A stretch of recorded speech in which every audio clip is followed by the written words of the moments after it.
صلى الله على محمد صلى الله عليه وسلم. الحمد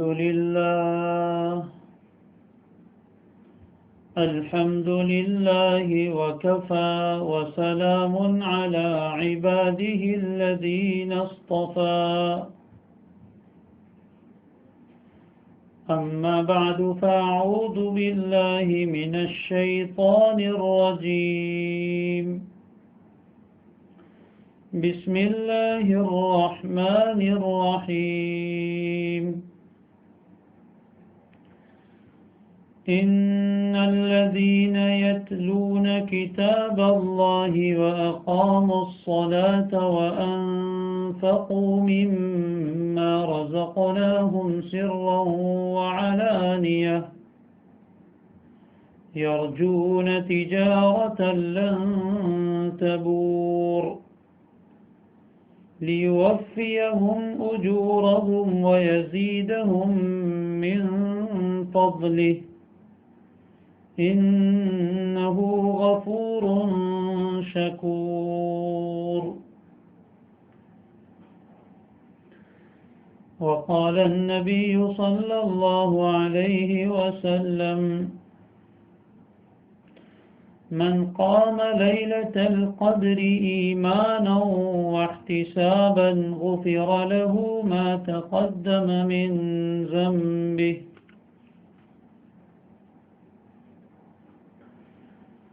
اللهم صل على سيدنا محمد وعلى آل سيدنا محمد وبارك وسلم. اللهم صل وسلم وبارك وأنعم على سيدنا وحبيبنا وشفيعنا وأسوتنا وقدوتنا خير خلق الله محمد بن عبد الله وعلى آله وأصحابه وأتباعه وأزواجه وذرياته أجمعين.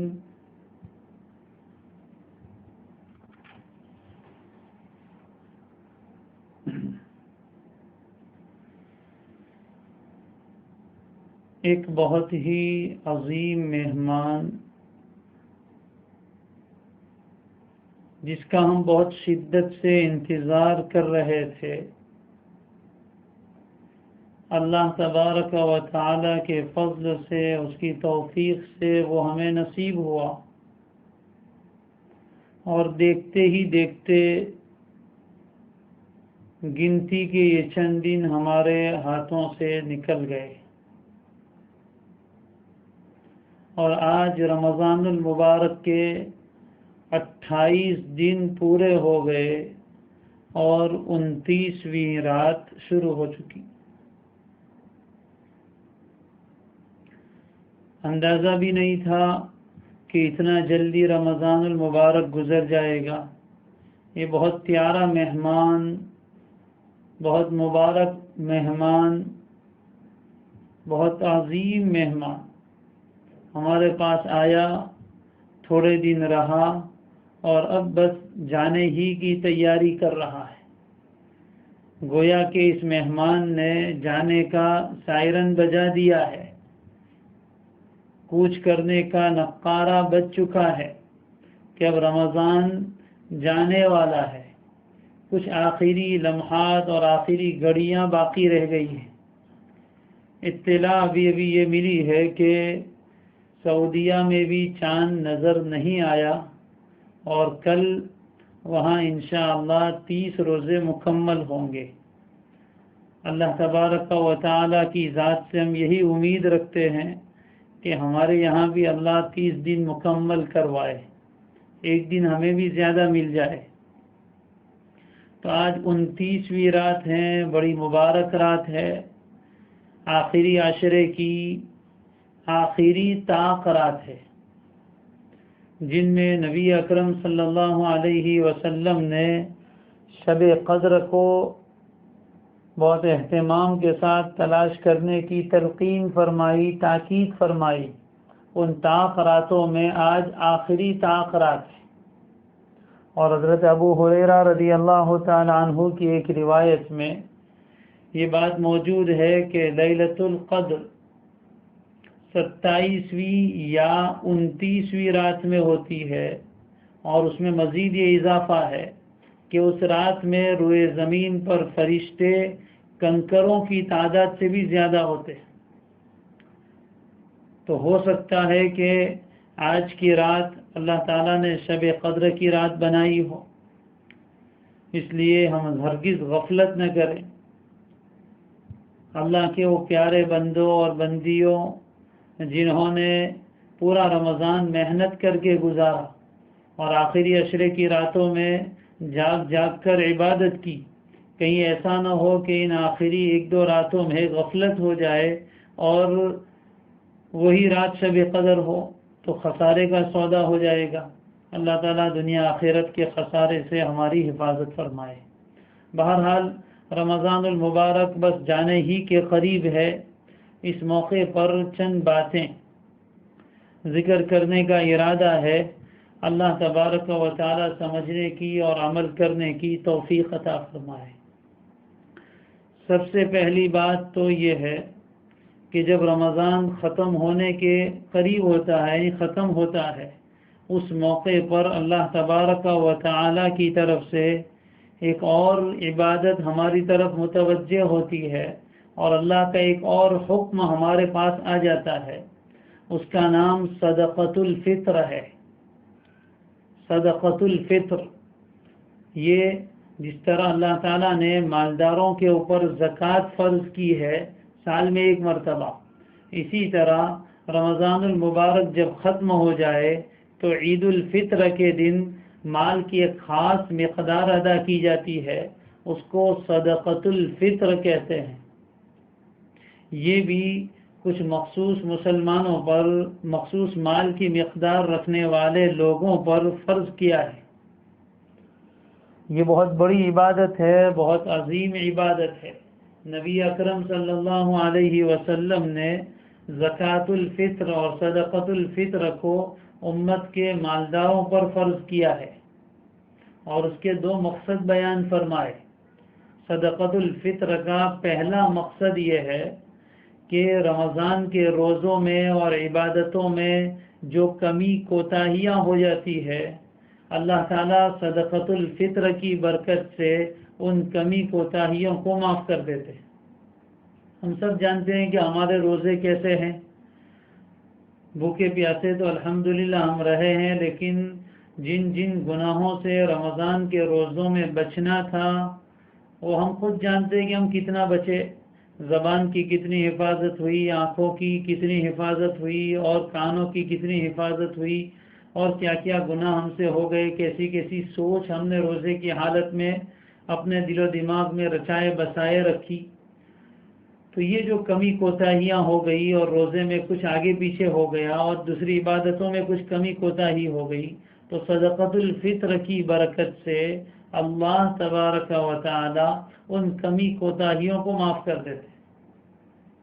امام شافعی رحمہ اللہ فرماتے ہیں کہ جس طرح نماز میں کچھ بھول چوک ہو جائے تو سجدہ سہو سے اس کی تلافی ہو جاتی ہے، اس کا تدارک ہو جاتا ہے، اس کی بھرپائی ہو جاتی ہے، اسی طرح رمضان کے روزوں میں جو کچھ بھول چوک ہو جاتی ہے، کچھ آگے پیچھے ہو جاتا ہے، تو صدقۃ الفطر کی برکت سے اللہ تعالیٰ اس کی تلافی اور بھرپائی کروا دیتے ہیں۔ تو یہ صدقۃ الفطر ہمارے روزوں کی کمی کو پورا کرنے کے لیے ہے، یہ اس کا پہلا مقصد ہے، اس لیے یہ بہت اہم چیز ہے۔ اور دوسرا مقصد یہ ہے کہ جو غربا ہے، مساکین ہے، غریب لوگ ہیں، ان کے لیے بھی انتظام ہو جائے اور ان کا بھی عید کا دن، عید الفطر کا دن اچھا گزرے، کھانے پینے کا انتظام ہو جائے، اس دن میں کوئی مسلمان غریب بھوکا نہ رہے، گویا کہ اللہ تعالیٰ کی طرف سے مہمانی کا دن ہے۔ اسی لیے عید الفطر کے دن روزہ رکھنا حرام ہے۔ سال میں 5 دن ایسے آتے ہیں جس میں روزہ رکھنا حرام ہے، ان میں سے ایک عید الفطر کا دن ہے۔ اس لیے کہ یہ اللہ تعالیٰ کی طرف سے مہمانی کا دن ہے. پورا مہینہ ہم نے روزے رکھے اللہ کے حکم پر، تو آج یعنی عید الفطر کے دن اللہ تعالیٰ کی طرف سے گویا دعوت کا اور مہمانی کا دن ہوتا ہے کہ کھاؤ پیو، یہ کھانے پینے کا دن ہوتا ہے. اس دن روزہ رکھنا چاہے تو نہیں رکھ سکتے، حرام ہے. تو اللہ تعالیٰ کی طرف سے مہمانی کا دن ہے سب مسلمانوں کے لیے. اب بہت سے مسلمان غریب ہیں جن کے پاس کھانے کا کچھ نہیں ہے، تو اللہ تعالیٰ نے مالداروں کو حکم دیا کہ تم اپنے مال میں سے ایک مقدار نکالو اناج کی شکل میں، روپیے پیسے کی شکل میں، اور غریبوں کو مسکینوں کو پہنچاؤ. یہ اللہ کی دعوت تمہارے ہاتھ سے ان کے یہاں دعوت ہو جائے گی. تو یہ دو مقصد ہے. اس لیے صدقۃ الفطر بہت اہم عبادت ہے. اب کس پر واجب ہوتا ہے یہ صدقۃ الفطر؟ واجب ہے. کس پر واجب ہوتا ہے؟ ہر اس آدمی کے اوپر واجب ہوتا ہے جس کے پاس عید کے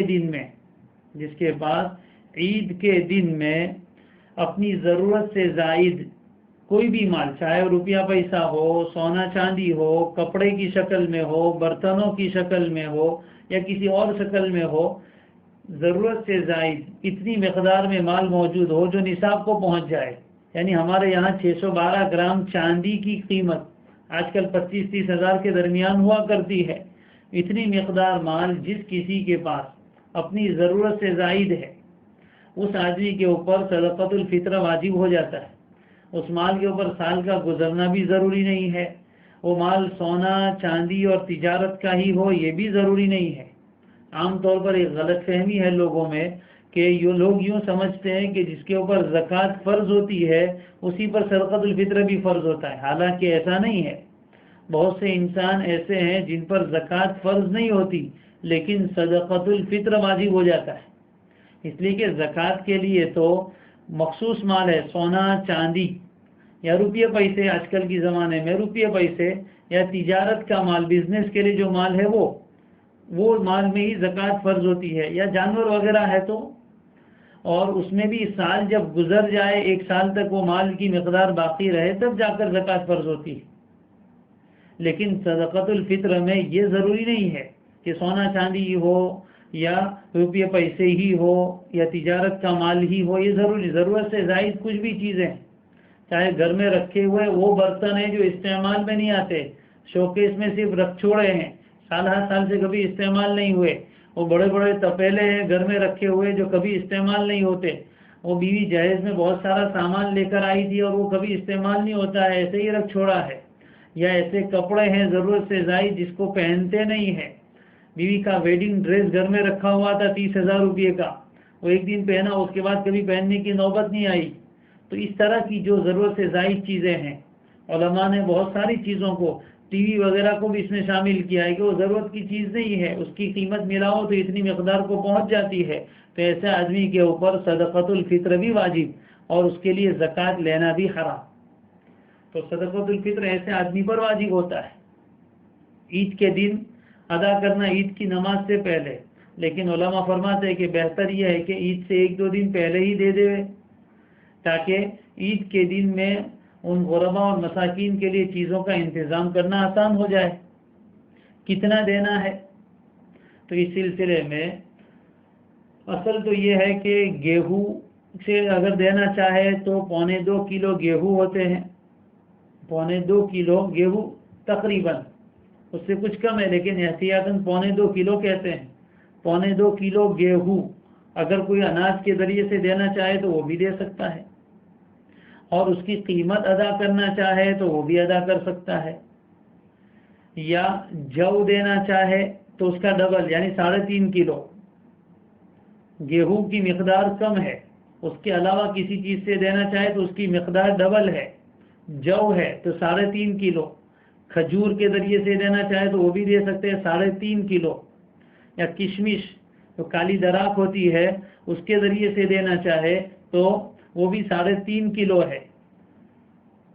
اب نبی اکرم صلی اللہ علیہ وسلم کے زمانے میں اگر دیکھا جائے تو گیہوں بہت مہنگا ہوا کرتا تھا اور بہت کم پایا جاتا تھا، اس لیے کہ وہ ریگستانی علاقہ ہے، وہاں گیہوں ہوتے نہیں تھے، باہر سے لائے جاتے تھے اور وہاں کے لوگ بہت کم گیہوں کھاتے تھے. روایتوں میں ہے کہ اگر کبھی گیہوں بیچنے کے لیے آ بھی جاتا اور کوئی انسان لیتا تو گھر کے سب لوگ گیہوں کی روٹی نہیں کھاتے تھے. جو بڑا گھر کا سردار اور مرد ہوتا تھا اس کے لیے گیہوں کی روٹی پکتی تھی، باقی سب کے لیے جو کی روٹی پکتی.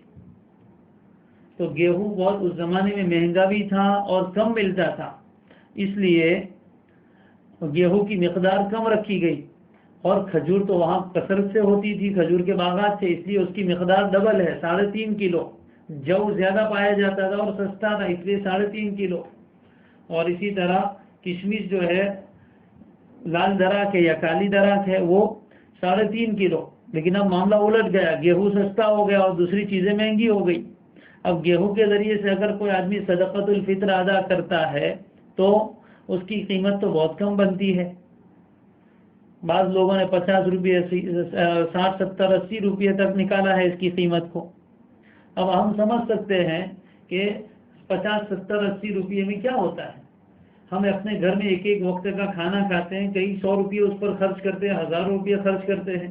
اور صدقۃ الفطر جو اتنی بڑی عبادت ہے اس کے ادا کرنے میں بخیلی سے کام لے اور اس سستے والے میں کام نمٹا لے، تو یہ چیز مناسب نہیں لگتی. اگرچہ کوئی آدمی ادا کرے گا تو اس کا واجب ادا ہو جائے گا.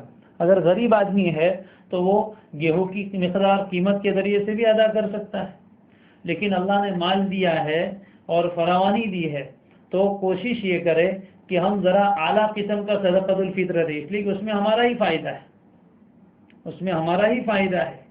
اس مال کے ذریعے سے جو ہم نکالیں گے ہمارے روزوں کی جو کمی کوتاہیاں وہ دور ہو جائے گی. اس سے بڑھ کر اور کیا چاہیے. لہذا اگر آپ کھجور کی مقدار سے نکالیں تو کھجور بھی الگ الگ قیمت کی بازار میں ملتی ہے. تو اس درمیانی قسم کی جو کھجور ہوتی ہے اس کے اعتبار سے بعض علماء نے اس سال جو اندازہ لگایا ہے 3.5 کلو کی قیمت تو وہ 700 روپے لگایا ہے. یعنی 200 روپے کلو والی کھجور ہے تو 700 روپے ہوں گے. اور ذرا بہت اعلیٰ قسم کی کھجوریں کھائی ہے، کلمی کھجور سے روزے افطار کیا، الحمدللہ اس سال سب مسلمانوں نے، ہمارے یہاں بھی اب فراوانی سے ملنے لگی، 500 روپے 600 روپے کلو کی کھجور کھاتے ہیں، تو اس اعتبار سے 3.5 کلو کی قیمت لگائے. یا کشمش کے لگائے تو 1000 سے کچھ زیادہ بنتی ہے. بہرحال تو جتنا اللہ نے مال دیا ہے تو اس اعتبار سے صدقۃ الفطر کی ادائیگی کا اہتمام کرے. آدمی کے اور اپنی طرف سے بھی واجب ہے اور اپنی نابالغ اولاد ہے، چھوٹے بچے ہیں، نابالغ بچے، ان کی طرف سے بھی ان کے باپ پر واجب ہے. تو گھر میں مان لو کہ باپ خود ہے اور اس کے 3-4 بچے ہیں تو اس کو 4 یا 5 آدمی کی طرف سے نکالنا پڑے گا. بیوی خود نکالے تو زیادہ بہتر ہے، اللہ نے اس کو مال دیا ہے تو وہ بھی اپنا مال خرچ کرے، اس کو بھی ثواب کمانا ہے. لیکن اگر اس کی طرف سے اس کا شوہر ادا کر دے تب بھی ادا ہو جائے گا. باقی اپنی بالغ اولاد ہے اور وہ نصاب کی مالک نہیں ہے تو ان کی طرف سے صدقۃ الفطر واجب نہیں ہے. تو صدقۃ الفطر ادا کرنا یہ بہت اہم کام ہے اس وقت کرنے کا. اور کوشش یہ کریں کہ ایک فقیر کو ایک آدمی کا پورا صدقۃ الفطر دے. بہت سے لوگ صدقۃ الفطر کی جو پوری رقم بنتی ہے اس میں سے 10-10 روپے 50-50 روپے لوگوں کو دیتے ہیں. اب آج کل کے زمانے میں بچے بھی 10 روپے نہیں لیتے ہیں اور اس میں اس کے گھر کا کیا ہوگا. تو کوشش یہ کرے کہ ایک آدمی کا، مثال کے طور پر آپ کھجور کے ذریعے سے 700 روپے نکال رہے ہیں تو ایک آدمی کو آپ 700 روپے دیں گے تو 700 روپے ایک ایسی مقدار ہے کہ اس سے انسان کے ایک دن کا خرچہ آسانی سے چل جاتا ہے. یا کوشش یہ کرے کہ پورے گھر کا صدقۃ الفطر ہے وہ ایک گھر والوں کو دے دیں تو اس میں ان کے کچھ اور بھی خرچے چل جائیں گے کھانے کے علاوہ. تو بہرحال اس کی پوری کوشش کرو اور صدقۃ الفطر خوش دلی سے ادا کرے، بادل ناخواستہ نہیں، مجبوراً منہ بنا کے کہ اتنے سب پیسے دینے پڑیں گے، نہیں، خوش دلی سے ادا کرے کہ اس کے ذریعے سے میرا روزہ پاک ہو جائے گا اور غریب کا کام بھی ہو جائے گا. دونوں مقصد اس سے انشاءاللہ حاصل ہو جائیں گے. یہ تو پہلی بات تھی صدقۃ الفطر کے بارے میں. اور کوشش یہ کرے اگر ابھی تک ادا نہیں کیا، ادا کر چکے ہیں تو بہت اچھا، الحمدللہ. ادا نہیں کیا ہے تو پہلی فرصت میں اس کی ادائیگی کا اہتمام کرے اور دل سے دعا کرنی چاہیے کہ اللہ میرا مال تیرے کسی ایسے بندے تک پہنچا دیجئے جو حقیقت میں مستحق.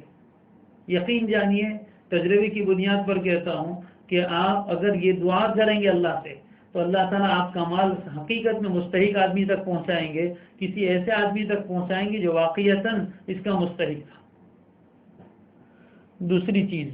دوسری بات جو رمضان کے اختتام پر ذکر کرنی ہے وہ یہ ہے کہ رمضان کا مہینہ آیا اور چلا جائے گا. لیکن وہ صرف گزرنے کے لیے نہیں آتا ہے، اپنے ساتھ ایک پیغام لے کر آتا ہے۔ یہ مبارک مہمان ہمارے پاس آیا تو ایک بہت بڑا پیغام اور سبق ہمیں دے کر جا رہا ہے۔ رمضان کے پیغام کو سمجھیں، رمضان کے پیغام کو اور اس کے مقصد کو سمجھیں کہ یہ مہینہ کیوں آیا تھا۔ شروع میں بیان کیا تھا لعلکم تتقون، یہ مہینے کا مقصد ہی یہ تھا کہ ہماری زندگی میں تقوی پیدا ہو جائے۔ یہ تقوی پیدا کرنے کے لیے یہ مہینہ آیا تھا۔ تو رمضان کا پیغام یہ ہے کہ جس طرح ایک مہینے تک ہم نے اللہ تبارک و تعالی کے حکم کو پورا کیا اور اپنی زندگی کی ترتیب کچھ بدلی، اٹھنے کے اور سونے کے اوقات میں تبدیلی کی۔ عام دنوں میں تو فجر میں بھی اٹھنا مشکل تھا، لیکن رمضان میں الحمدللہ تہجد میں اٹھے، سحر بھی کھایا اور تہجد کی نمازیں بھی پڑھی اور 5 وقت کی نماز کا بھی اہتمام کیا، روزے رکھے اور 5 فرض نمازیں تو پڑھی، ساتھ میں تراویح کی 20 رکعات بھی پڑھی اور دوسرے نوافل بھی پڑھے۔ زندگی بہت اچھی ترتیب پر آ گئی۔ قرآن مجید جو مہینوں سے گرد و غبار کے نیچے اٹا ہوا تھا، الحمدللہ اس مہینے میں ہم نے کھولا اور قرآن مجید کی تلاوت کی، کچھ دین کی باتیں اور قرآن کی باتیں سمجھنے کی کوشش کی، تو یہ بہت مبارک کام تھے۔ اب رمضان یہ پیغام دے کر جا رہا ہے کہ جس طرح ایک مہینے تک تم نے اللہ تعالیٰ کے احکام کو پورا کیا، اس کو راضی کرنے کی کوشش کی، اب رمضان کے بعد بھی اپنی زندگی کو اسی رمضان کی ترتیب پر لے آؤ۔ یہ ہر خواہش کو پورا نہیں کرنا ہے۔ رمضان میں سب سے بڑا مجاہدہ خواہشات کا ہے۔ بھوک لگتی ہے لیکن کھانا ہم دن میں نہیں کھاتے، پیاس لگتی ہے لیکن پانی نہیں پیتے، میاں بیوی کو ایک دوسرے کی طرف کشش ہوتی ہے لیکن شہوت کے ساتھ ایک دوسرے کے پاس نہیں جاتے۔ یہ اپنے نفس پر، اپنی خواہشات پر کنٹرول کرنے کی جو عادت اللہ نے دی ہے، اب رمضان کے بعد بھی ہماری زندگی کی ترتیب یہ بنے کہ ہم اپنی ہر خواہش کو پورا نہ کریں، بلکہ دیکھیں یہ خواہش اللہ کے یہاں صحیح ہے یا نہیں ہے۔ اگر حلال ہے تو اس کو پورا کریں، حرام ہے تو اس سے اپنے آپ کو روک لیں اور زندگی اللہ کے احکام کے مطابق گزارے۔ تو پھر کیا ہوگا؟ پھر یہ ہوگا جیسے ابھی ہو رہا ہے کہ یہ مہینہ آیا اور جا رہا ہے، لیکن ایسے ہی نہیں جا رہا ہے، بہت بڑی خوشی دے کر جا رہا ہے۔ جیسے ہی رمضان کا مہینہ ختم ہوگا، رمضان کا یعنی شوال کا چاند نظر آئے گا، عید کا چاند نظر آئے گا، ویسے ہی خوشی کی ایک لہر دوڑے گی۔ اس رات کو لیلۃ الجائزہ کہتے ہیں، انعام کی رات ہوگی۔ اس کے بعد والا دن یوم الجائزہ، انعام کا دن ہے۔ اللہ تعالیٰ کی طرف سے بڑے بڑے فیصلے ہوں گے جو انشاءاللہ کل بیان کریں گے۔ تو اللہ کی طرف سے بڑے بڑے فیصلے ہوں گے، خوشی کا دن ہوگا۔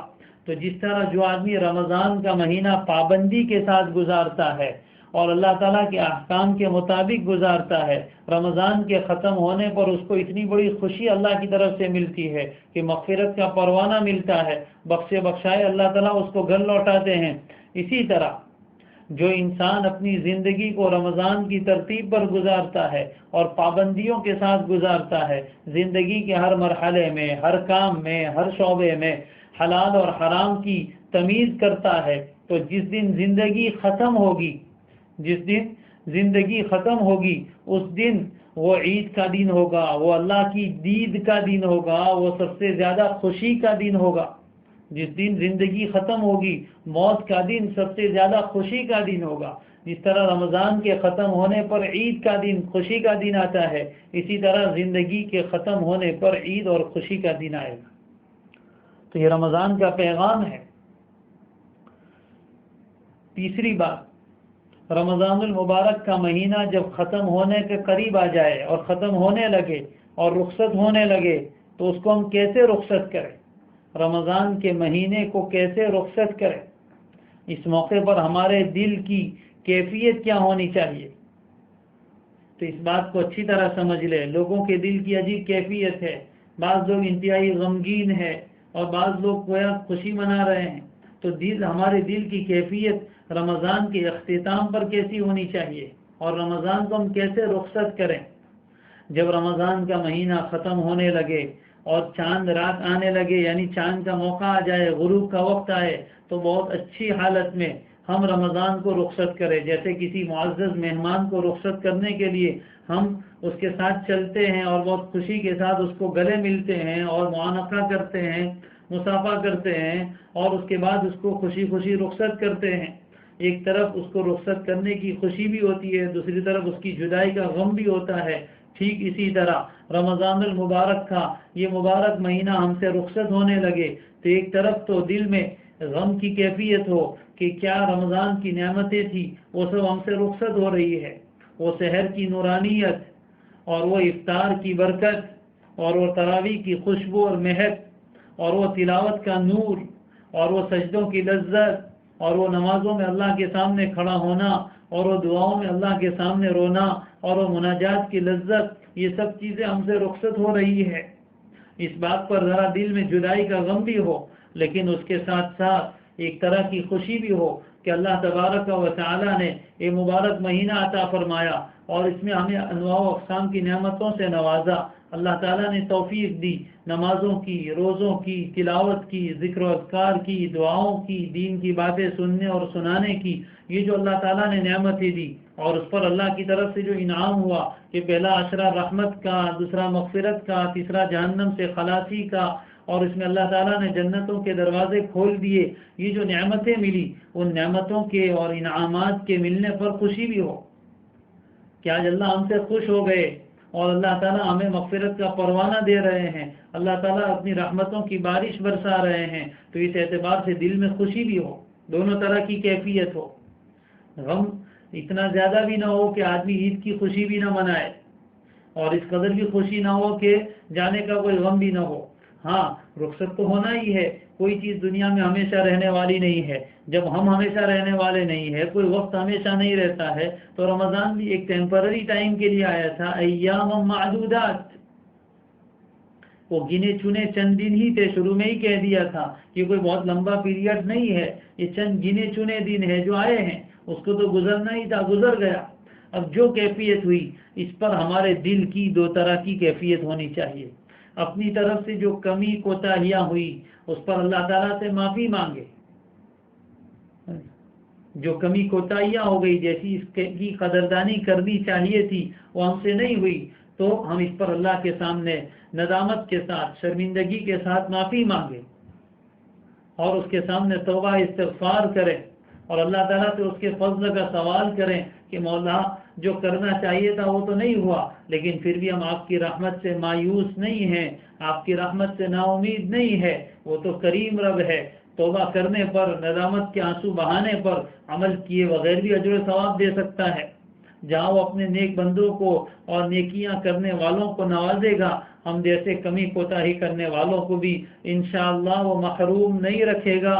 وہ ہمارا بہت کریم رب ہے، وہ بڑا رحیم رب ہے، جو اس کے سامنے ہاتھ پھیلاتا ہے، جو اس کے سامنے عاجزی دکھاتا ہے، جو اس کے سامنے اپنی عبدیت کا اظہار کرتا ہے اور اپنے اعمال کو ہیج سمجھتا ہے اور اللہ تعالیٰ کے سامنے تہی دامن اور خالی دامن ہو کر جاتا ہے، اپنے ہاتھ اٹھاتا ہے، اس سے اس کے فضل کی، اس کی رحمت کی، اس کی مغفرت کی بھیک مانگتا ہے۔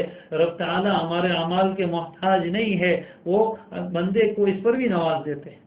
اس لیے مایوس ہونے کی ہرگز ضرورت نہیں ہے، نا امید ہونے کی ضرورت نہیں ہے، اپنی کمی کوتاہی کا اعتراف کریں، اللہ کے سامنے اقرار کریں اور اس کے ساتھ اس کے سامنے گر گرا کر معافی مانگ لیں، اس کے فضل اور اس کی رحمت کا سوال کر لیں تو انشاءاللہ وہ ہمیں محروم نہیں رکھے گا۔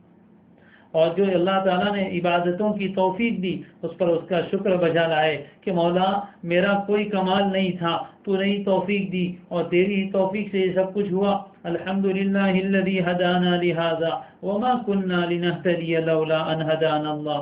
تمام تعریفیں اور شکر اللہ کا جس نے ہمیں ان کی باتوں کی، ان اعمال کی توفیق دی، اگر وہ ہدایت نہ دیتا تو ہم کبھی ہدایت پر آنے والے نہیں تھے۔ شکر ادا کریں، اللہ تبارک و تعالیٰ کے سامنے گر اور اس کے سامنے شکر بجا لائے تو اس سے اللہ تعالیٰ اور زیادہ توفیق دیں گے، نعمتوں میں اضافہ فرمائیں گے۔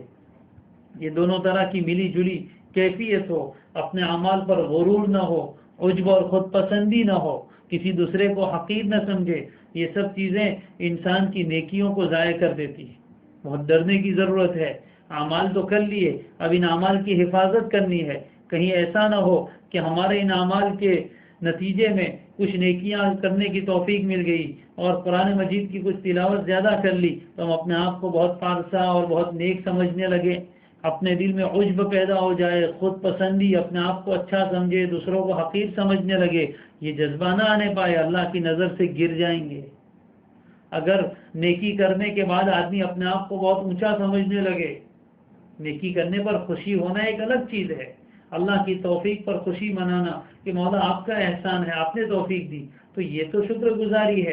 لیکن بندہ اپنا کمال سمجھے کہ میں نے یہ عمل کیا، میں نے اتنے قرآن پورے کیے، اور میں نے اتنی نمازیں پڑھی، اور میں نے اتنی خیرات کی، اور میں نے اتنے غریبوں کی مدد کی، کہ میں جہاں آ جاتی ہے یا انانیت آ جاتی ہے، تکبر آ جاتا ہے، غرور آ جاتا ہے، اور نہ عمل کرنے والوں کو اور کہ اللہ کے گنہگار بندوں کو حقیر سمجھنے لگے، تو یہ بندہ اللہ کی نظروں سے گر جاتا ہے، نیکیاں ضائع ہو جاتی ہے۔ کہیں شیطان ہم سے ریاکاری نہ کروائے، دکھلاوا، اللہ کے لیے اخلاص کے ساتھ اعمال کیے، چھپ چھپ کے کیے، اور اب رمضان کے بعد سب کے سامنے جتانے لگے میں نے تو یوں کیا اور میں نے تو یہ کیا، اور یہ ریاکاری اور دکھلاوا کر کے کہیں ہم اپنے اعمال کو ضائع نہ کر بیٹھے۔ اس لیے اس کا بھی اہتمام ہو، اپنے اعمال جو چھپا کر کیا اس کو چھپا کر رکھے۔ لوگ پوچھتے ہیں کیا کیا؟ اللہ کی توفیق سے جو تھوڑا بہت ہوا کیا ہے، بس اللہ قبول فرمائے، اس طرح کا مختصر جواب دے دیں، اور تفصیلات بیان کرنے کی ضرورت نہیں ہے۔ بہت شیطان اور نفس کی مکاریاں بہت خطرناک ہے، اور چھپ چھپ کے راہیں بنا لیتے ہیں، اور چھپ چھپ کے زبان سے اظہار کروا لیتے ہیں، اور کیا کروایا سب دھرا کا دھرا رہ جاتا ہے۔ اللہ حفاظت فرمائے ان اعمال کے ضائع ہونے سے۔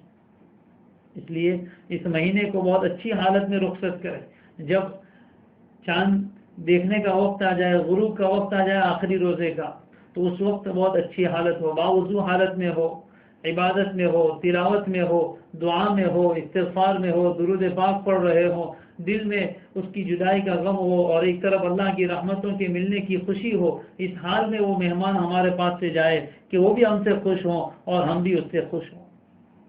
ابھی آج کی مبارک رات ہے، اور اللہ کرے کل کی رات بھی ملے، یہ 2 راتیں ہیں، اور اس کے بعد پھر تیسری رات لیلۃ الجائزہ ہے۔ ان راتوں کو بھی معمولی نہ سمجھے، جیسے جیسے رمضان کی آخری راتیں آتی ہیں، عبادت کرنے والے بھی غفلتوں میں پڑ جاتے ہیں۔ جنہوں نے پورا مہینہ اچھی تراویح پڑھی تھی، قرآن ختم ہونے کے بعد بس الم تری کیف سے تراویح پڑھ کے جلدی فارغ ہونے کی کوشش کرتے ہیں، قرآن کے ساتھ جو اتنے دنوں تک رشتہ رہا، آخری دنوں میں رشتہ کم کر دیتے ہیں۔ جنہوں نے خوب تلاوتیں کی تھی، وہ آخر کے دنوں میں تلاوت سے غافل ہو جاتے ہیں۔ ارے یہ آخری دن تو اور زیادہ وصول کرنے کے، بہت سی مرتبہ آخر میں محنت کرنے والا بہت کچھ پا لیتا ہے، جو مسلسل محنت کرتا ہے وہ پا لیتا ہے، اور جو شروع میں محنت کر کے پھر تھک ہار کے سو جائے تو کبھی کبھی وہ ریس میں پیچھے رہ جاتا ہے۔ بچپن میں وہ کہانی تو سنی ہوگی کچھوے اور خرگوش کی۔ خرگوش پہلے بہت دوڑا لیکن پھر سو گیا، اور کچھوا مسلسل محنت کرتا رہا، آخر تک وہ جیت گیا۔ کہیں ایسا نہ ہو کہ ہم ابتدا میں محنت کر کے آخر میں تھک ہار کے بیٹھ جائے، ارے پورا سمندر پار کر دیا ہے، بس کنارے پر آ گئے، ڈوبنے کی کوشش نہ کرنا۔ جو دن جو راتیں باقی ہیں ان کی ہم قدر کر لیں، اللہ تبارک و تعالیٰ کے سامنے اور زیادہ اپنی محنت دکھائیں، اپنی اور زیادہ طلب کا مظاہرہ کریں، اپنی محتاجگی کو اور زیادہ پیش کریں۔ پتہ نہیں آئندہ سال یہ رات ملے گی یا نہ ملے گی، ہو سکتا ہے آج ہی کی رات آخری رات ہو، کل چاند نظر آ جائے اور کل کی رات رمضان کی نہ ہو بلکہ شوال کی ہو جائے، کچھ پتہ نہیں ہے، یا رات تو آئے لیکن ہم رہیں یا نہ رہیں اللہ ہی زیادہ بہتر جانتے ہیں۔ اس لیے کوشش کریں کہ آج جو ملا ہے اسی آج کو ہم وصول کر لیں، آج کی رات کو اللہ کے سامنے عبادت میں لگائیں، اللہ کی عبادت میں اور اس کی مناجات میں، قرآن کی تلاوت میں، نمازوں میں، سجدوں میں اپنے آپ کو لگائیں، اور اللہ کی رحمت کو اپنی طرف کھینچے۔ وہ تو موسلادھار بارش کی طرح برسا رہے ہیں، بس کمی ہماری ہے، خدا کی دین کا۔ کوئی پوچھے موسیٰ سے حال، آگ لینے جائے اور پیغمبری مل جائے، یہ حال تو اللہ کی رحمت کا ہے۔ وہ تو بہانے تلاش کرتے ہیں، کوئی مانگ کے تو دیکھے۔ وہ تو آسمان دنیا پر آ کر اعلان کرتے ہیں، ہے کوئی مانگنے والا کہ میں اس کو عطا کروں، ہے کوئی روزی کا طلب کرنے والا کہ میں اس کو روزی دوں، ہے کوئی شفا مانگنے والا کہ میں اس کو شفا دوں، ہے کوئی ہدایت کا طلبگار کہ میں اس کو ہدایت دوں۔ اس طرح کے اعلان اللہ کی طرف سے ہوتے ہی رہتے ہیں، بس کمی ہماری طرف سے ہے کہ ہم اپنی غفلت کی وجہ سے ہاتھ اٹھا کر اس کے سامنے بیٹھتے نہیں ہیں، اس سے مانگتے نہیں ہیں۔ اس لیے ان 2 راتوں کی بھی خوب قدر کریں، اور جو تیسری رات آنے والی ہے جس کو عید کی رات کہتے ہیں، عام طور پر عید کی راتوں میں ہم غفلت کرتے ہیں۔ نئے کپڑوں کی تیاری اور نئی بیڈ شیٹ بچھانے کی تیاریاں اور گھر میں نئے کرٹن اور پردے ڈالنے کی تیاریاں اور پتہ نہیں کہاں کہاں لگ کر ہم اتنی مبارک رات کو ضائع کرتے ہیں۔ وہ تو لیلۃ الجائزہ ہے، وہ تو انعام کی رات ہے، اس رات میں تو اللہ تعالیٰ کی طرف سے خصوصی انعام ملتا ہے۔ نبی اکرم صلی اللہ علیہ وسلم نے اس رات میں بھی عبادت کرنے کی مستقل فضیلت بیان فرمایا جو آدمی عید الفطر اور عید الاضحیٰ کی راتوں میں جاگ کر عبادت کرے تو اس کو اللہ تعالیٰ یہ انعام دیں گے کہ جس دن لوگوں کے دل مر جائیں گے اللہ اس کے دل کو زندگی دیں گے۔ دل کے بیمار ہوشیار ہو جائے کہ دلوں کو زندہ کرنے والی رات آ رہی ہے، اس لیے ابھی سے نیت کریں، ابھی سے عزم کریں کہ ہر سال جو ہم عید کی رات غفلت میں گزارتے تھے اس سال عید کی رات غفلت میں نہیں گزاریں گے بلکہ عید کی رات اللہ کی عبادت میں گزاریں گے۔ پورا مہینہ محنت کی ہے، انعام لینے کے موقع پر ہی کیوں غافل ہو جائے؟ ایک رات اور ہی صحیح ذرا محنت کر لیں، تھوڑی سی اللہ تعالیٰ کے سامنے عبادت کر لیں، پوری رات نہ صحیح فرض نمازوں کا اہتمام ہو، تہجد میں کچھ جلدی اٹھ کر اللہ کے سامنے مانگ لے اور اللہ توفیق دے جنہیں وہ توفیق والے رات کا زیادہ حصہ عبادت میں گزار لے، اللہ تعالیٰ سے یاری لگا لے اور اللہ کی طرف سے ملنے والے انعام کو خوب سے خوب وصول کر لیں۔ یا عقلمند لوگ ہیں جو اپنی ان راتوں کو اللہ کے حوالے کر دیتے ہیں اور پھر اللہ تعالیٰ سے خوب بڑھ چڑھ کر انعام لے لیتے ہیں۔ اس لیے اس رات میں بھی عبادت کا خصوصی اہتمام۔ یہ چند باتیں اختتام رمضان سے متعلق ہے۔ پہلی بات صدقۃ الفطر کی ادائیگی، دوسری بات رمضان کے پیغام کو سمجھے اور اپنی زندگی کو رمضان کی ترتیب پر لائے، تیسری چیز رمضان کو رخصت بہت اچھی حالت میں کرے، دل کی کیفیت ملی جلی ہو، دل کی کیفیت ملی جلی، ایک طرف جدائی کا غم ہو اور دوسری طرف اللہ کی طرف سے ملنے والے انعامات کے اوپر اللہ کا شکر اور خوشی ہو۔ عید کا دن خوشی کا دن ہے، عید سے متعلق انشاءاللہ مستقل بیان کل کریں گے، امید ہے کہ کل بھی رمضان ہی ہوگا، اور اگر چاند نظر بھی آ جائے تو انشاءاللہ عید سے متعلق اہم باتیں ہیں۔ ایک بات اچھی طرح سمجھ لیں کہ عید کا دن خوشی کا دن ہے، اس سال بھی ہمیں خوشی منانی ہے، لیکن خوشی کس بات کی؟ عید کا مفہوم ہی ہمارے یہاں غلط ہو گیا تھا۔ اس سال جو یہ حالات ہیں تو میں تو سمجھتا ہوں کہ اللہ تعالیٰ نے ہمیں صحیح مفہوم پر لے آئے، اللہ کرے ہمیں اس سال بھی صحیح مفہوم سمجھ میں آ جائے۔ عید میں خوشی نئے کپڑے پہننے کی نہیں ہوتی ہے، نئے جوتے اور نئی چپل پہننے کی نہیں ہوتی ہے، کھانے پینے کی خوشی نہیں ہوتی ہے، وہ جسمانی خوشی نہیں ہوتی۔ عید کے دن تو روحانی خوشی ہوتی ہے، ایمانی خوشی ہوتی ہے کہ عید کا دن اپنے رب کی رضامندی کا دن ہے کہ رب تعالیٰ اپنے بندوں سے راضی ہو جاتے ہیں۔ ایک مومن کے لیے اس سے بڑھ کر اور کوئی خوشی نہیں ہوتی کہ اس کا رب اس سے راضی ہو جائے۔ عید کے دن اللہ کی طرف سے مغفرت کا پروانہ ملتا ہے، یہ خوشی ہے مومن کے لیے، اس سے بڑھ کر اور کیا خوشی ہو سکتی ہے کہ رب تعالیٰ اس کو معاف کر دے۔ تو اصل خوشی تو اللہ کی طرف سے ملنے والی مغفرت کی، اللہ کی طرف سے ملنے والی رحمت کی، اللہ کی طرف سے ملنے والے رضامندی کے پروانے کی ہے، اور وہ تو باطنی خوشی ہے، وہ خوشی تو ہر حال میں منانا ہے، اس خوشی کو کوئی روک نہیں سکتا۔ عید کا دن آتا ہے اور آ کر چلا جاتا ہے، کوئی اس عید کو منائے یا نہ منائے۔ اس لیے بہت سے لوگ کہتے ہیں اس سال تو کیا عید منائیں گے، کیوں نہیں منائیں گے؟ الحمدللہ ہم نے اللہ کی توفیق سے عبادتیں کی، روزے رکھے، تراویح پڑھی، عبادتیں کی، تلاوتیں کی، اس پر اللہ کی طرف سے ہمیں انعام مل رہا ہے، تو خوشی تو اللہ دے رہے ہیں، پھر ہم کیوں خوشی نہ منائیں؟ یہ تو ناقدری ہے۔ اللہ کے سامنے کوئی احتجاج نہیں کرنا ہے کہ ہم خوشی نہیں منائیں گے۔ اس سال بہت سے لوگ کہتے ہیں کسی کے گھر میں اگر انتقال ہو جائے تو اس سال تو ہم عید نہیں منا رہے۔ بھائی کیوں؟ ہمارے فلاں رشتے دار کا انتقال ہو گیا۔ اب بھائی اس کا انتقال ہوا وہ ایک الگ مسئلہ ہے، اس کا غم جو 3 دن تک منانا تھا وہ ہو گیا، بیوی ہے تو 4 مہینے 10 دن تک اس کا ایک جزوی غم ہے، لیکن یہ خوشی اپنی جگہ الگ ہے۔ اس خوشی کو منانے کو اس غم کے ساتھ کوئی تعلق نہیں ہے۔ اس سال لاک ڈاؤن ہے اس لیے ہم خوشی نہیں منائیں گے، یہ کوئی عجیب بات نہیں۔ خوشی تو باطنی ہے، اللہ تعالیٰ کی طرف سے مغفرت مل رہی ہے، رحمت مل رہی ہے، اللہ کی طرف سے رضامندی کا پروانہ مل رہا ہے، اس لیے یہ خوشی تو منانی ہے۔ ہمارے بہت سے اکابرین کی طرف سے یہ جو بات کہی جا رہی ہے کہ اس سال عید سادگی میں منائے، تو ان کا مقصد یہ ہرگز نہیں کہ ان باتوں کی دل میں خوشی نہ ہو، دل تو خوشی سے جھوم رہا ہو، چہروں پر مسکراہٹیں ہوں۔ عید کا دن خوشی منانے کا ہے، کوئی غم نہ ہو پاس بھٹکنے والا، نہ بیماری کا غم ہو، نہ غربت کا غم ہو، نہ کسی اور ٹینشن کی وجہ سے غم ہو، بلکہ ہر غم کو پیچھے ڈال کر عید کے دن دل بھی خوشی سے بھرا ہو، اللہ تعالیٰ کے شکر گزاری کے جذبات دل میں ہو، اللہ کی تکبیر بلند ہو، چہرے پر بھی خوشی ہو، لوگوں سے ملنے جلنے میں بھی خوشی کا اظہار ہو، یہ کوئی ممنوع نہیں ہے۔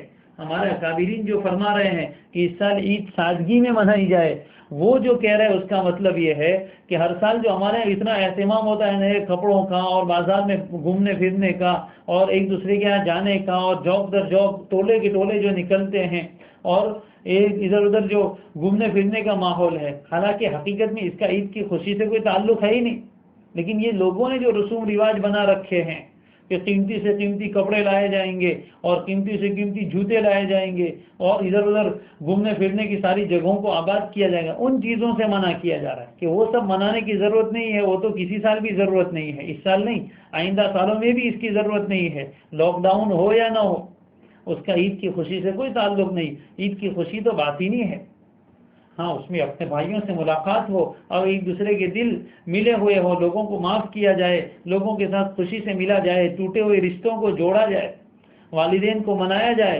ہاں اس مہینے میں جن لوگوں کی مغفرت نہیں ہوتی ان میں کچھ خاص لوگ بتائے گئے ہیں، ان میں سے ایک وہ آدمی ہے جو والدین کا نافرمان ہو۔ اگر کسی نے والدین کی نافرمانی کر رکھی ہے، ان کو ناراض کر رکھا ہے، اللہ کے واسطے ان کو منا لے، ان کو راضی کر لے، بہت آسان ہے۔ دوسرا وہ آدمی جو شراب کا عادی ہے، اللہ تعالیٰ حفاظت فرمائے، شراب کا عادی ہے، جو ہمیشہ شراب پیتا ہے، اس کی بھی مغفرت نہیں ہوتی۔ ہمارے بہت سے بھائی ایسے ہیں جو رمضان میں شراب چھوڑ دیتے ہیں، اور اس سال لاک ڈاؤن کی وجہ سے بہت سے لوگوں نے چھوڑی اور پھر حکومت نے ڈھیل دی تو پھر لائن کی لائنیں لگ گئی۔ اگر لاک ڈاؤن کی وجہ سے یا رمضان کی وجہ سے چھوڑ دی اللہ کی توفیق سے، تو اب ہمیشہ کے لیے نیت کر لیجئے کہ اب ہمیں شراب نہیں پینی، وہ ناپاک پینا اپنے منہ کے قریب نہیں لانا۔ وہ شراب اگر مشرق میں ہے تو ہم مغرب میں چلے جائیں گے، اس کے قریب بھی نہیں بھٹکیں گے۔ سچی توبہ کر لیں۔ قطع تعلق کرنے والا، رشتے ناتوں کو توڑنے والا آدمی اگر کسی سے رشتہ ٹوٹا ہوا ہے، توڑا ہوا ہے، اس سے معافی مانگ لے، رشتے کو جوڑ لے۔ چوتھا آدمی جس کی مغفرت نہیں ہوتی، وہ دل میں کینہ رکھنے والا، کسی کے لیے اپنے دل میں کینہ نہ رکھے اور بدخواہی کا جذبہ نہ رکھے، بدگمانیاں نہ رکھے، اپنے دل کو صاف کرے۔ اگر کسی کے لیے دل میں سے کینہ نہیں نکل رہا ہے، بدگمانی نہیں نکل رہی ہے، تو اپنے گناہوں کو یاد کرے کہ میں خود کتنا پانی میں ہوں، میرے کتنے گناہ ہیں۔ تو ان لوگوں کی مغفرت نہیں ہوتی، باقی سب لوگوں کو اللہ انشاءاللہ معاف کریں گے۔ جو کچھ کمی کوتاہی اس پر اللہ سے بھی معافی مانگتے ہیں، اور جو اوقات باقی ہے اس کی قدردانی کریں گے، تو انشاءاللہ عید کی خوشی ہمارے لیے حقیقی خوشی ہوگی۔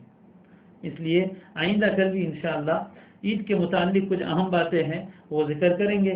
اللہ تبارک و تعالیٰ کا احسان ہے کہ اس نے ایک پورا مہینہ ہمیں توفیق عطا فرمائی کہ ہم نے دین کی کچھ باتیں کہی، آپ نے سنی۔ اللہ تعالیٰ اس سننے کو قبول فرمائے، کہنے کو قبول فرمائے، ہمارے لیے ذریعہ نجات بنائے، ذخیرہ آخرت بنائے۔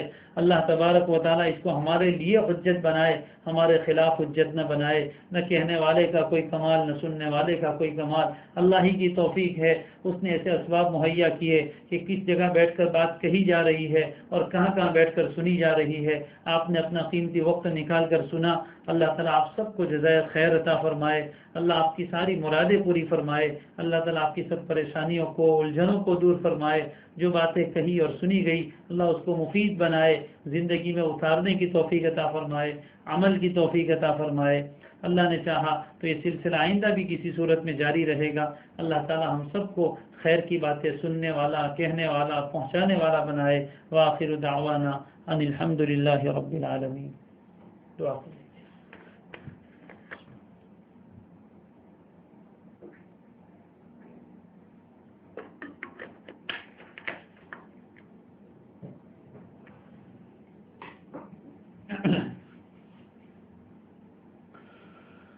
الحمد لله رب العالمين، الحمد لله رب العالمين، عدد خلقه ورضا نفسه وزنة عرشه ومداد كلماته، لا نحصي ثناء عليك أنت كما أثنيت على نفسك.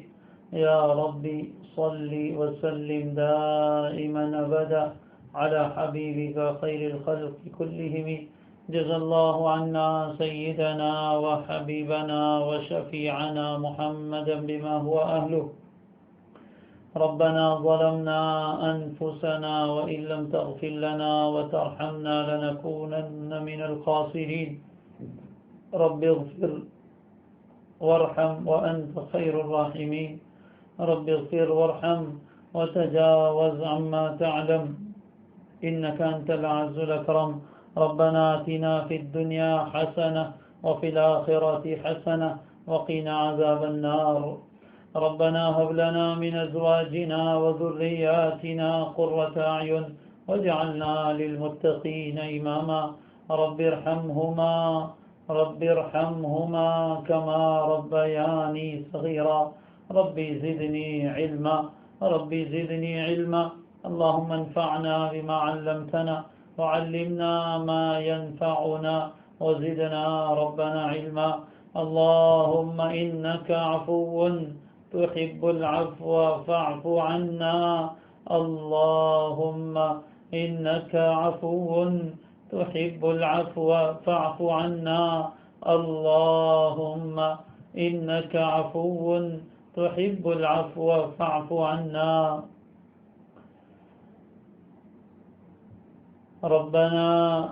ربنا اغفر لنا ذنوبنا وإسرافنا في أمرنا وثبت قدامنا وانصرنا على القوم الكافرين اللهم ثبتنا على الإيمان وآمتنا على الإيمان واحشرنا يوم القيامة مع المتقين مع الأبرار يا مقلب القلوب ثبت قلوبنا على دينك ويا مصرف القلوب صرف قلوبنا على طاعتك اللهم إنا نسألك لذة النظر إلى وجهك والشوق إلى لقائك من غير ضراء مضرة ولا فتنة مضلة يا أرحم الراحمين اللهم زينا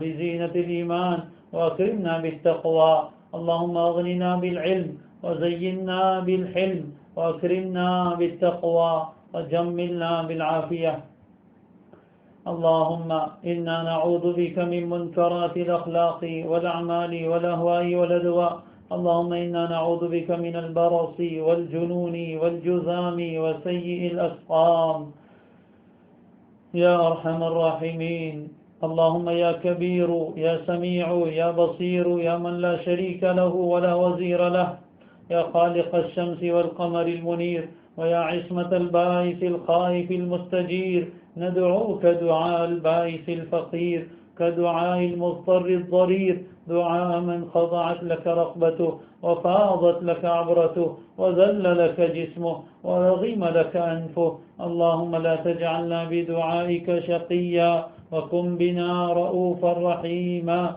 يا خير المسؤولين ويا خير المعطين يا أرحم الراحمين يا أرحم الراحمين يا أرحم الراحمين منزول بك كل حاجة اللهم زدنا ولا تنقصنا وأكرمنا ولا تهنا وأعطنا ولا تحرمنا وآثرنا ولا تؤثر علينا وأرضنا وارض عنا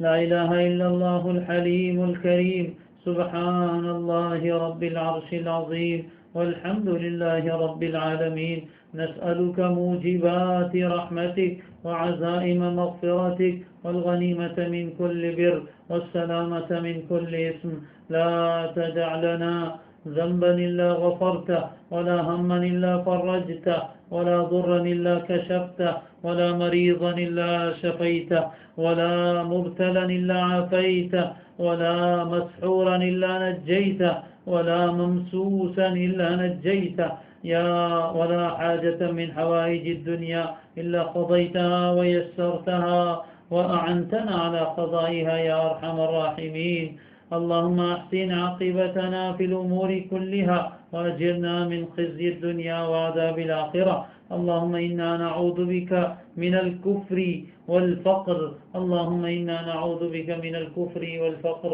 اللهم طهر قلوبنا من النفاق وأعمالنا من الرياء وألسنتنا من الكذب وأعيننا من الخيانة فإنك تعلم خائنة الأعين وما تخفي الصدور اللهم آتنا أفضل ما تؤتي عبادك الصالحين اللهم آتنا أفضل ما تؤتي عبادك الصالحين اللهم إنا نسألك العافية وتمام العافية ودوام العافية والشكر على العافية اللهم إنا نسألك الهدى والتقى والعفاف والغنى اللهم إنا نسألك رضاك والجنة ونعوذ بك من سخطك والنار اللهم اغفر لنا وللمؤمنين والمؤمنات والمسلمين والمسلمات الأحياء منهم والأموات بمنك وجودك وعفوك يا عزيز يا غفار يا أرحم الراحمين يا أرحم الراحمين يا أرحم الراحمين پیارے اللہ، اے ہمارے پیارے رب، اے ہمارے پیارے رب، اے ہمارے پیارے رب، اے ہمارے کریم رب، اے ہمارے کریم رب، اے ہمارے مہربان رب، اے ہم سے پیار کرنے والے ہمارے رب، اے ہمیں پیدا کرنے والے ہمارے رب، ہم آج واپس آپ کے پاس آ گئے، آپ نے ہی بلایا، آپ نے ہی توفیق دی تو ہمارے ہاتھ اٹھے، ہماری زبانیں کھلی، ہمارے دل نے طلب کی۔ یار اللہ، آپ کا کس طرح ہم شکر ادا کریں؟ یار اللہ، آپ نے اپنے در پر مانگنے کی توفیق عطا فرمائی۔ اللہ، آپ کا در تو وہ در ہے جہاں سے کوئی محروم نہیں جا سکتا، اللہ جہاں سے کوئی محروم نہیں جا سکتا۔ آپ تو سخیوں کے سخی ہیں، آپ کے در پر آ جانا یہی ہماری سب سے بڑی سعادت۔ یار اللہ، یار اللہ، آپ نے اپنے سامنے ہاتھ اٹھانے کی توفیق دی اور مانگنے کی توفیق دی، اسی پر ہم آپ کا شکر ادا کرتے ہیں۔ اور اللہ، اگر آپ توفیق نہ دیتے تو ہم ایک لفظ نہیں مانگ سکتے۔ کتنے تیرے بندے ایسے ہیں، رمضان پورا گزر گیا، ایک مرتبہ بھی انہیں ہاتھ اٹھا کر مانگنے کی توفیق نہیں ہوئی۔ یار اللہ، آپ نے ہمیں توفیق دی۔ اللہ، یہ اس بات کی دلیل ہے کہ آپ دینا چاہتے ہیں، اللہ ہم لینا چاہتے ہیں۔ یار اللہ، آپ دینے والے اور ہم لینے والے، اللہ آپ دینے والے اور ہم لینے والے، آپ غنی اور ہم فقیر، اللہ فقیروں کے فقیر، ہر چیز میں آپ کے محتاج اور آپ سب سے بڑے غنی۔ یار اللہ، یار اللہ، ہم آپ کے در پر اپنے ہاتھوں کا پیالہ لے کر آئے ہیں۔ یار اللہ، ہمارا دامن چھوٹا ہے اور آپ کی عطا بہت بڑی ہے۔ یار اللہ، یار اللہ، دے دیجئے مولا، دے دیجئے، پھر مانگے سب کچھ دے دیجئے نا مولا۔ آپ تو جانتے ہی نہیں کہ ہمیں کیا چاہیے، ہماری کیا ضرورتیں ہیں۔ یار اللہ، آپ تو ہمارے دلوں کے راز سے واقف ہیں۔ ہماری سب سے بڑی ضرورت یہ ہے کہ آپ ہمیں معاف کر دیجئے۔ اللہ، سب سے پہلے تو آپ ہمیں معاف کر دیجئے، اللہ ہمیں معاف کر دیجئے، کامل مغفرت فرما دیجئے، اگلے پچھلے چھوٹے بڑے سب گناہوں کو معاف فرما۔ جان بوجھ کر بہت گناہ کیے مولا، گناہ کر کر کی لذت لیتے رہے۔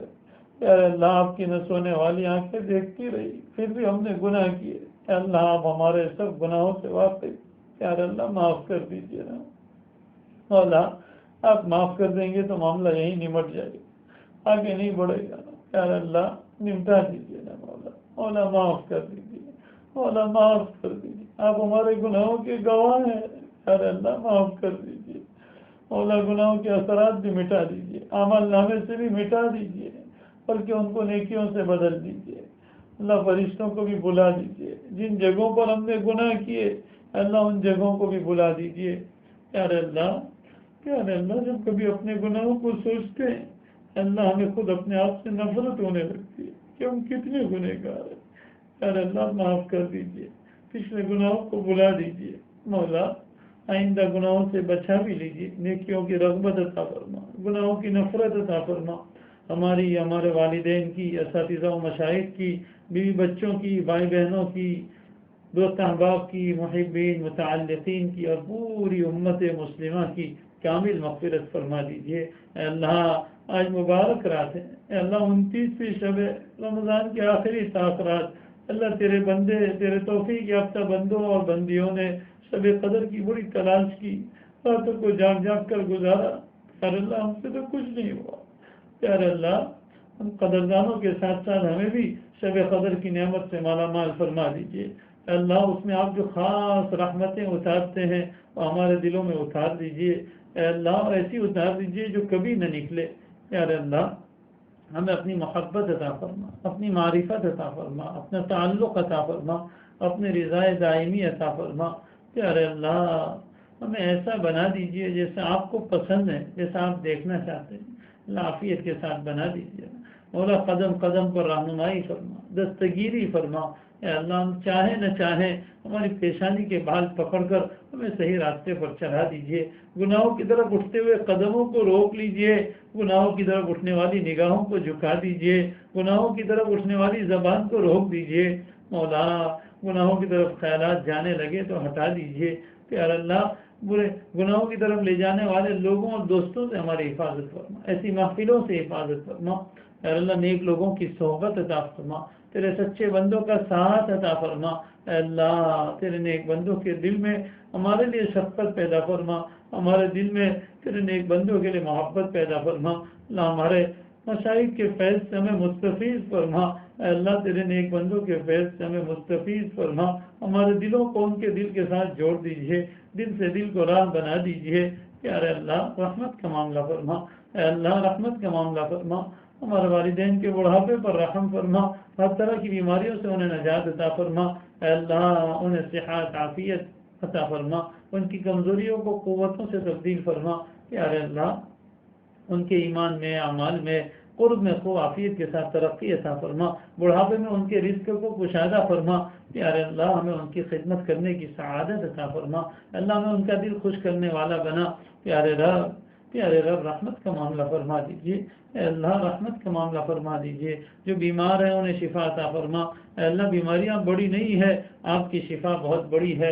اے اللہ جن لوگوں نے یہ سمجھ لیا ہے کہ اب تو مرتے دم تک دوائی کھا کر جینا ہے، اے اللہ آپ دکھا دیجیے کہ آپ چاہے تو ساری دوائیاں چھڑوا سکتے ہیں، اے اللہ شفا دے سکتے ہیں۔ پیارے اللہ دے دیجیے نا مولا، ہمارے متعلقین میں جتنے بیمار ہیں ان سب کو شفا عطا فرما، کامل ترین شفا عطا فرما، بیماریوں کو جڑ سے ختم فرما۔ اے اللہ اپنی قدرت کا کرشمہ دکھا دیجیے، اے اللہ اپنی قدرت کا کرشمہ دکھا دیجیے۔ ڈاکٹروں نے کہہ دیا ہے کہ ابھی تو ہمیشہ دوائی لینی پڑے گی، اے اللہ آپ ایسا کر کے دکھا دیجیے کہ ڈاکٹر بھی تعجب میں آ جائے کہ کیسے اچھا ہو گیا، اور ہم انہیں کہیں کہ ہمارے رب نے اچھا کیا، اور ہم ان سے کہیں کہ ہماری دعاؤں نے اچھا کیا، ہمارا یقین دیکھ کر اور ڈاکٹر بھی ایمان میں آ جائے۔ اللہ ایسے فیصلے فرما دیجیے، اللہ ایسے فیصلے فرما دیجیے، جو پریشان ہیں ان کی پریشانیوں کو دور فرما۔ اللہ ہر ایک کے پیچھے عجیب و غریب قسم کی پریشانیاں لگی ہیں، جس کسی سے ذرا بات کرتے ہیں اللہ اس کے پیچھے ایک لمبی داستان ہوتی ہے۔ اے اللہ ہر غم زدے کے غم کو دور فرما، پریشانوں کی پریشانیوں کو دور فرما۔ اے اللہ مقروضوں کے قرض کی ادائیگی کی شکلیں پیدا فرما، فقر سے اور غربت سے حفاظت فرما۔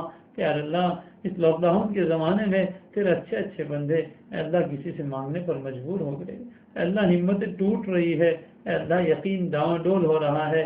پیارے اللہ بچا لیجیے، اللہ بچا لیجیے، اللہ بچا لیجیے، اس بیماری کا خاتمہ فرما۔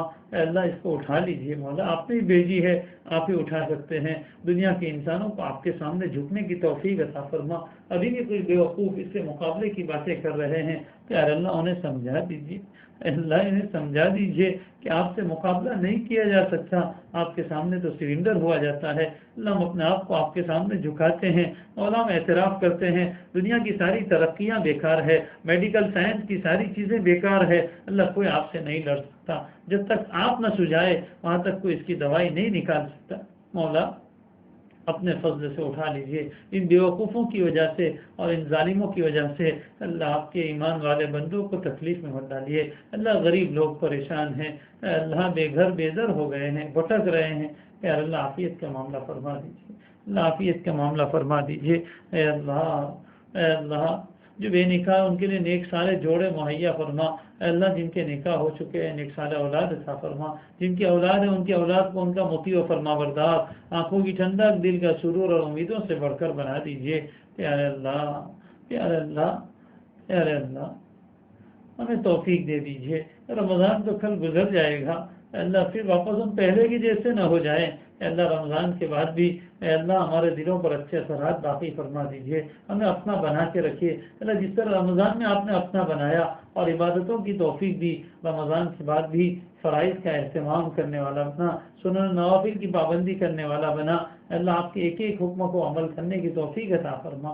اے اللہ جس طرح رمضان میں آپ توفیق دیتے ہیں، رمضان کے بعد بھی آپ ہی توفیق دینے والے ہیں، مولا دے دیجیے۔ جس طرح رمضان میں ہم نے تلاوتیں کی، پیارے اللہ رمضان کے بعد بھی قرآن مجید کے ساتھ سچی دوستی کرنے کی توفیق عطا فرما، تلاوت کی توفیق عطا فرما، قرآن کو سمجھنے کی توفیق عطا فرما۔